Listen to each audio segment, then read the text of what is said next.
शुभं कुरु त्वं कल्याणम् आरोग्यं धनसंपदा। नमस्कार दोस्तों, शून्य से शिखर तक ज्योतिष ज्ञान की इस परिचर्चा में मैं राजेश कुमार पुरी आप सभी का हार्दिक अभिनंदन करता हूं। हम लोग ज्योतिष शास्त्र को पढ़ रहे हैं और पढ़ने की इस श्रृंखला में, इस क्रम में हम लोग भावों को, राशियों को, नक्षत्रों को क्रमशः पढ़ते चले आ रहे हैं। हमने इससे पूर्व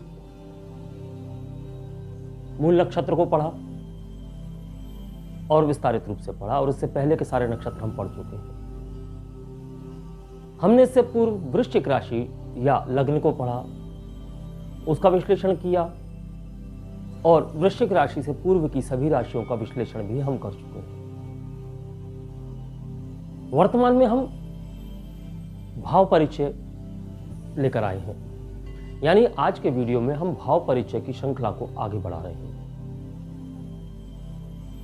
जो हमारे पूर्व के वीडियोस हैं, जो हमारे पूर्व के पाठ हैं, राशियों के, नक्षत्रों के, भावों के, वह सभी, और उससे पूर्व की जो हमारी ग्रह परिचय माला है, वह सभी वीडियोस आप आई बटन में क्लिक करके देख सकते हैं।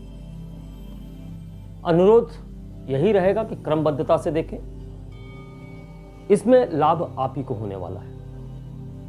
और यदि आपको हमारे द्वारा उपलब्ध कराई गई जानकारी उपयोगी लगती है और आपको लगता है कि मैं गहराई को छू पाने में कहीं ना कहीं सफल हुआ हूं, तो आपसे मेरा अनुरोध है कि वीडियो को लाइक करके चैनल सब्सक्राइब करें और बेल आइकन का बटन दबा दें, ताकि आने वाले वीडियोस के नोटिफिकेशन आपको समय से प्राप्त हो सके और ज्ञान की इस श्रृंखला को लगातार आप देखते रह सकें।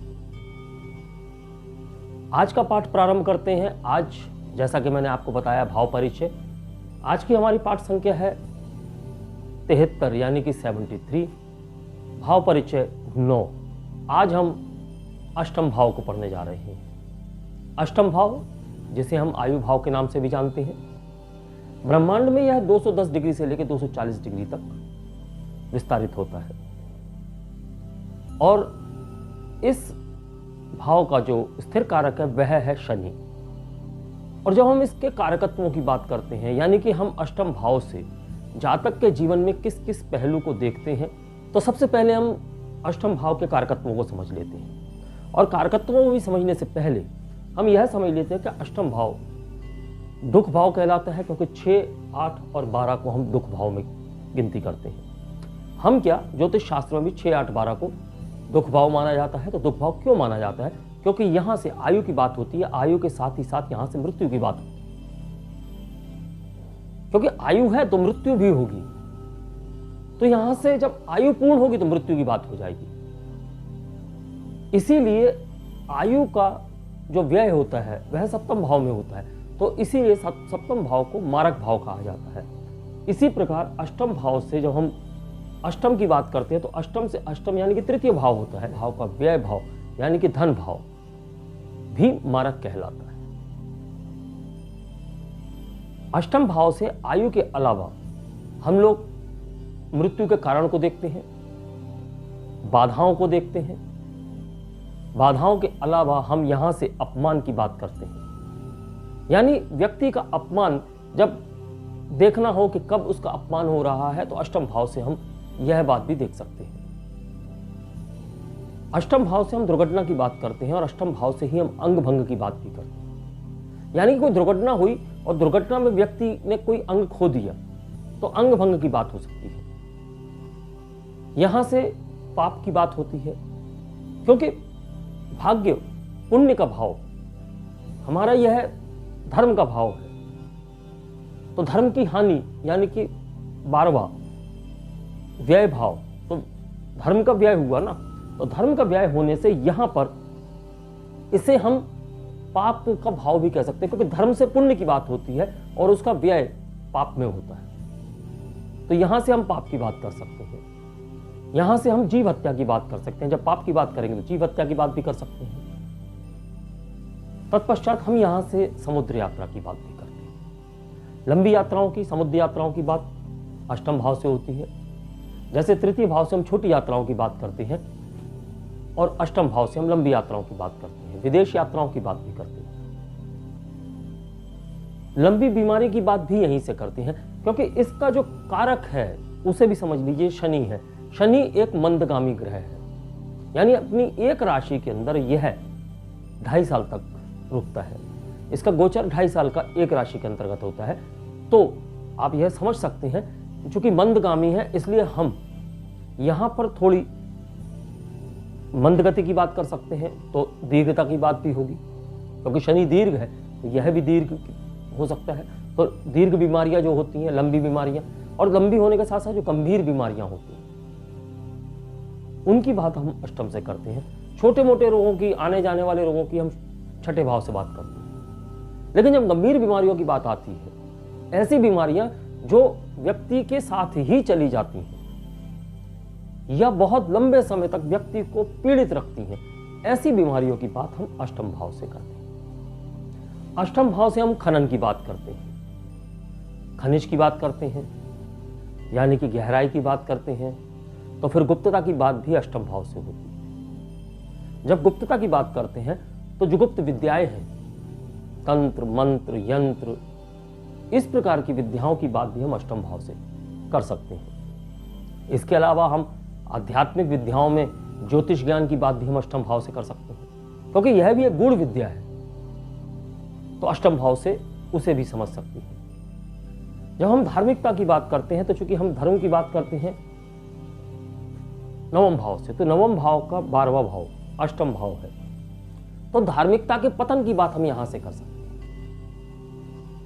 यहां से हम रिश्वत की बात कर सकते हैं, यानी कि अवैध रूप से कमाया गया धन, साथ ही साथ आकस्मिक रूप से जो प्राप्त होता है उस धन की बात भी हम अष्टम भाव से करते हैं। क्योंकि व्यक्ति के जीवन में सामान्य रूप से धन कमाया जाता है विद्युतीय भाव से देखा जाता है। जो धन वह संचय करता है, स्वयं के द्वारा उपार्जित जो धन होता है वह द्वितीय भाव से देखते हैं। और यहाँ पर आकस्मिक धन के साथ साथ जो वसीयत में प्राप्त होने वाला धन है, जो बीमे की राशि प्राप्त होने वाली है, यानी किसी बीमे की राशि भी प्राप्त होती है, उसे भी हम अष्टम भाव से देखते हैं। ग्रेचुटी की राशि जो प्राप्त होती है उसे भी अष्टम भाव से देखते हैं। यानी कि ऐसा धन जिसके लिए आपको अलग से कोई मेहनत नहीं करनी पड़े, वह धन भी यहां अष्टम भाव से ही प्राप्त होता है। अब अष्टम भाव से हम पागलपन की बात करते हैं, डिप्रेशन की यानी कि अवसाद की बात भी करते हैं। यहां से हम बीमारी या मृत्यु की बात करते हैं। तो जब हम मृत्यु की बात करते हैं तो हम मृत्यु जातक की कब होगी, इस बात को समझने के लिए हम लोग मार्केश का सहारा लेते हैं। मार्केश यानी कि सप्तम भाव की बात कर रहे हैं, हम अष्टम भाव की भी बात करते हैं। तो जब हम इन ग्रहों का सहारा लेते हैं, मार्केश का, अष्टम भाव के स्वामी का, लग्नेश का, इन सभी का जब सहारा लिया जाता है तो कई बार ऐसा कहा जाता है मार्केश लगा हुआ है। लेकिन क्या वह मार्केश व्यक्ति का जीवन समाप्त कर देगा, यह समझने वाली बात है। तो उसके लिए हमें कुंडली के विभिन्न योगों के द्वारा और कुंडली के द्वारा यह बात पहले समझनी होगी कि जातक की आयु कितनी है। हम यहां गिनती की बात नहीं कर रहे हैं कि 50 साल है, 60 साल है, 70 साल है। हम उसकी आयु की अवधि एक अंदाज से अगर कहें तो वह पहले बात करते हैं, क्योंकि यहां अंदाज लगाना पड़ेगा आपको। क्योंकि आप जब बहुत गहराई में उतरेंगे तब आप पूर्ण आयु निकाल सकेंगे। लेकिन यहां हमको यह देखना है कि जातक दीर्घायु है, मध्य आयु है या अल्पायु है। यानी अगर हमको इस प्रकार के योग कुंडली में दिखाई देते हैं कि जातक दीर्घायु है और उसके 30-32 साल की उम्र में मार्केश लग जाता है और कहीं से भी अकाल मृत्यु योग नहीं बनता है, तो हम जातक को एक गंभीर बीमारी से पीड़ित मान के, मृत्यु तुल्य कष्ट मान के फलित करेंगे। और यदि जातक मध्यायु है और लगभग वही 20-25 साल की उम्र में उसके साथ में यह विपदाएं आती हैं, इस प्रकार की दशाएं आती हैं, तब भी हम फलित जो है केवल लंबी बीमारी और गंभीर बीमारी का ही करेंगे। लेकिन हाँ, यदि जातक लगभग उस आयु के समीप है जो कुंडली उसकी आयु बताती है, यानी कि वह दीर्घायु है और वह लगभग 70 साल 75 साल का हो चुका है और उस समय मार्केश लग रहा है, तो हम वहाँ मृत्यु को फलित कर सकते हैं। सारे योगों को देखने के बाद, समझने के बाद और दशाओं अंतरदशाओं को समझने के बाद, गोचर को समझने के बाद हम इस प्रकार का फलित करें तभी बेहतर है। हम अष्टम भाव से जुड़े हुए कुछ विशेष बातों को भी यहां समझ लेते हैं। यानी कि यदि अष्टम भाव में हम बात करें कि गुरु और शनि इनकी युति हो जाए तो यह जातक को रहस्यात्मक ज्ञान में पारंगत करते हैं, जातक को आध्यात्मिक ज्ञान देते हैं, जातक को बहुत ही गूढ़ विद्याओं में रुचि भी देते हैं और साथ ही साथ सफलता भी देते हैं। और यदि यहां पर बुध आ जाए या बुध की कोई राशि हो, दोनों ही परिस्थितियों में जातक का रुझान ज्योतिष शास्त्र की ओर होता है। और अगर हम कारक की बात करें, भाव की बात करें, भावेश की बात करें, अच्छी स्थिति में हो तो हम जातक को एक अच्छा और बहुत ही गहन ज्ञान वाला ज्योतिष समझ सकते हैं। और यदि अष्टम भाव में चंद्र हो, यदि अष्टम भाव से चंद्र जुड़ा हुआ है तो व्यक्ति चिकित्सा के क्षेत्र में अच्छा कार्य करने वाला होता है। डॉक्टर हो सकता है, नर्सिंग स्टाफ हो सकता है, कंपाउंडर हो सकता है, यानी चिकित्सा के क्षेत्र में कुछ भी अच्छा कार्य करने वाला वह जातक हो सकता है।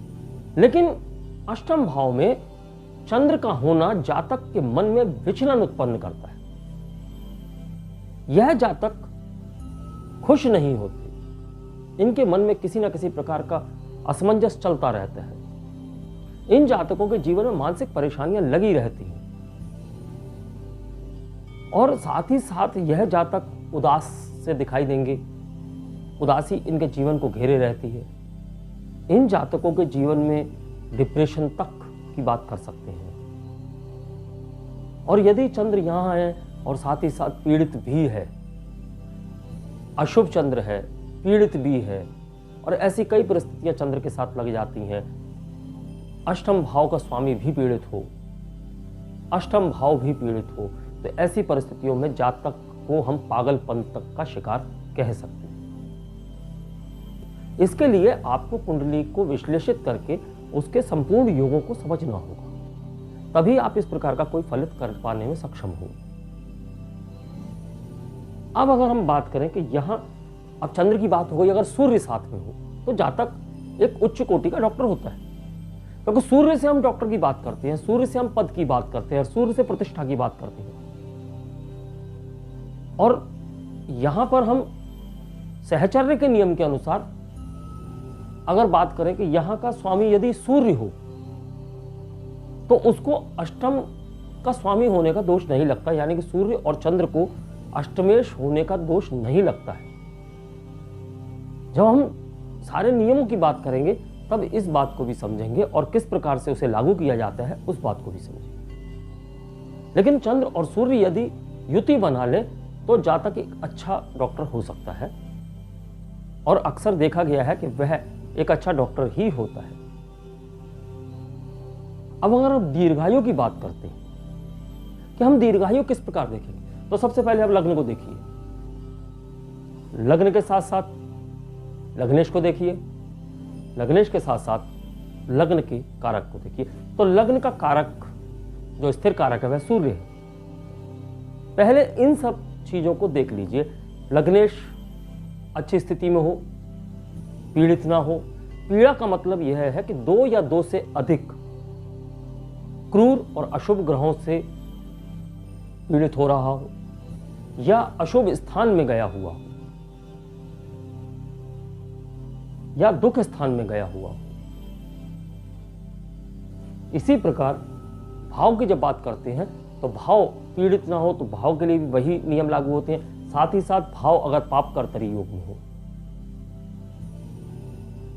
तो अल्पायु की बात करेंगे, हम बीमारियों की बात करेंगे कि स्वास्थ्य में बहुत ही भयानक गिरावट की बात भी कर सकते हैं। लेकिन यदि लग्नेश अच्छी स्थिति में हो त्रिकोण में गया हो, किसी दुष्ट क्रूर ग्रहों से दृष्ट भी ना हो, पीड़ित भी ना हो, लग्न भी अच्छी स्थिति में हो और कारक सूर्य भी अच्छी स्थिति में हो, तो हम जातक को दीर्घायु कहेंगे। हमको लग्न के साथ साथ चंद्र की स्थिति को भी देखना होगा, चंद्र के साथ साथ अष्टमेश की स्थिति को भी देखना होगा। यदि अष्टमेश केंद्र में बैठा हो तब भी जातक की दीर्घायु कही जाती है। हाँ, वो केंद्र में कहां बैठा है, किस प्रकार से उस भाव को नुकसान पहुंचा सकता है, वह हम आगे बात करते हैं।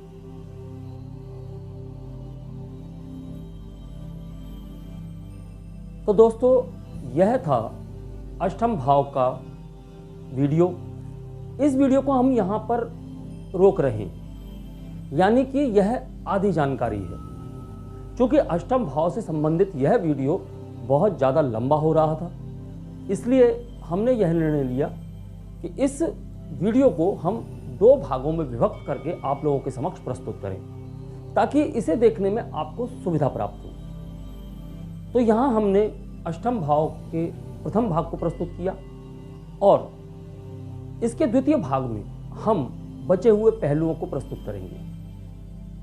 तो बचे हुए पहलुओं को देखने के लिए आप अष्टम भाव का द्वितीय भाग अवश्य देखें। और यदि यहां पर दी गई जानकारी आपको उपयोगी लगती है तो हमेशा की तरह कहना चाहूंगा कि वीडियो को लाइक करके चैनल सब्सक्राइब करें और बेल आइकन का बटन दबा दें, ताकि आने वाले वीडियोस आपको समय से प्राप्त हो सके। और अष्टम भाव के द्वितीय भाग तक के लिए मैं अपनी वाणी को विराम देने की आज्ञा चाहूंगा। नमस्कार, धन्यवाद। शुभं कुरु त्वं कल्याणम्।